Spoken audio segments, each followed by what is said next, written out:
Francesco Abruzzino with the Uncensored Report. And we're talking a little bit about Obamacare and the failures that it's seen. If you do or do not know, I'm in the business, the medical industry, and I've seen a lot of issues with Obamacare, surrounding Obamacare. And we all know about you can keep your doctor and all that stuff, but that's not the aspect that I want to touch on. Mine's more along the lines of the fact that they never really wanted everybody to be covered and the impact it's having on the insurance companies out there and why they're pulling out, and it's bringing about the demise of Obamacare.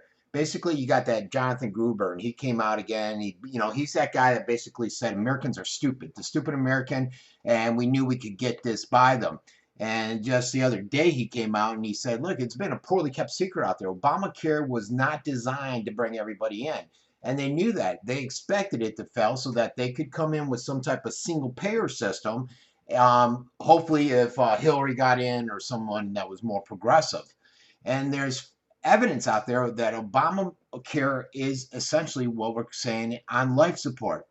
It's on, and they say, I can't remember who said it, but they basically said, do not resuscitate for Obamacare. And that's because you got another major carrier that's pulling out of it, and it's Humana. And Humana is a large carrier. We had United pull out. They were huge. But Humana. And they're citing that there's just an unbalanced risk pool out there, which there is. Humana is, they first it was United Healthcare. They were one of them.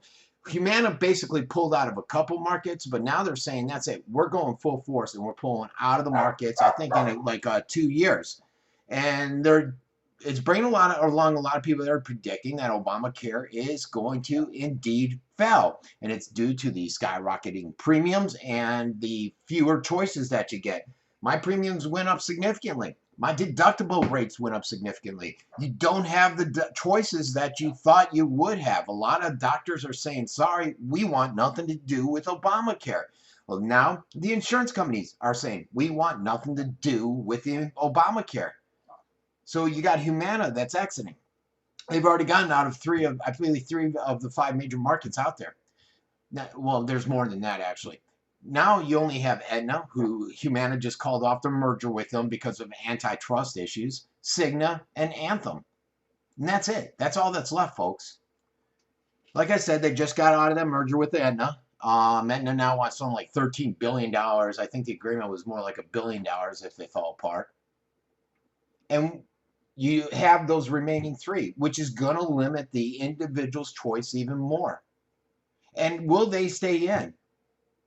There's less incentive for separate companies out there to continue in the struggling marketplaces. It just doesn't make sense from their perspective. And I get it. I understand it being within the industry. But by refusing to participate in what they're calling the Obamacare disaster, the private sector may essentially be taking part in repealing Obamacare before Congress can even do it itself. And that's through this non-resuscitate. And it's not just the health insurers out there. The IRS came up and they said, look, these are the people that were supposed to enforce the mandate. Basically, if you didn't have health insurance and you didn't pay a penalty, IRS would come in, we want our penalty money, you didn't go out and get health insurance. They call it a tax, the Supreme Court did. It's a tax, but Obama was selling it as a penalty. But you had Trump come in, he signed an executive order, basically requiring federal agencies to provide relief on some of the burdens that are coming along with Obamacare. So the IRS stepped up, and they decided that they're not going to enforce the mandate where you have to pay a tax or a penalty if you don't go out and get insurance. That in itself is going to kill Obamacare. If they're not going to enforce it, it's going to kill it. When the IRS won't support another government program, you know that program's doomed, especially when they're the enforcement arm of them. You got a lot of Republicans out there, like that blue-eyed wonder that leads Congress. God, what's his name? Oh, man, I can't even think of his name. The young-looking guy who leads Congress. He's out there. He's saying he wants it. You got McCain, that idiot. He's out there, and he doesn't want a flat-out repeal. It isn't amazing. A lot of these Republicans, they kept passing the repeal of Obamacare, knowing that it wouldn't get back through the Democratic-controlled House and Senate. But now when they have control, they're sidestepping because they never wanted to get rid of it. They never did.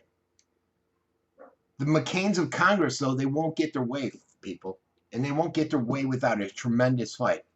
And that is simply because many of the members of the House, what they call the Freedom Caucus, are intent on a repeal. The people, that's what Obama ran on, or Trump ran on. And the people are for a repeal. The insurance companies are for a repeal.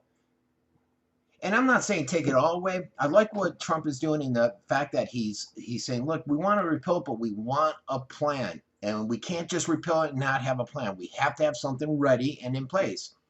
And that's exactly what happened this last week when Rand Paul and Mark Sanford, both Republicans in Congress, they came out and showed their full force behind the Freedom Caucus, which introduced the Obamacare Replacement Act. And it's something they need to move forward with, something they need to act quickly on, because Obamacare is dying. It's doomed. And now's the time to get it off this one article said, get out the defibrillator. Defibrillator, can't even say it. Republicans need to pull the plug on this disastrous law. Put it to sleep. Right to die. But they also have to introduce that new initiative, that new Obamacare replacement plan. Not sure if it's going to be Rand Paul's. Maybe it's another. There's actually a few floating out there. Because it is a dire situation in American healthcare. Dire situation out there for many Americans. This has been Frankie Abbruzzino with the Uncensored Report.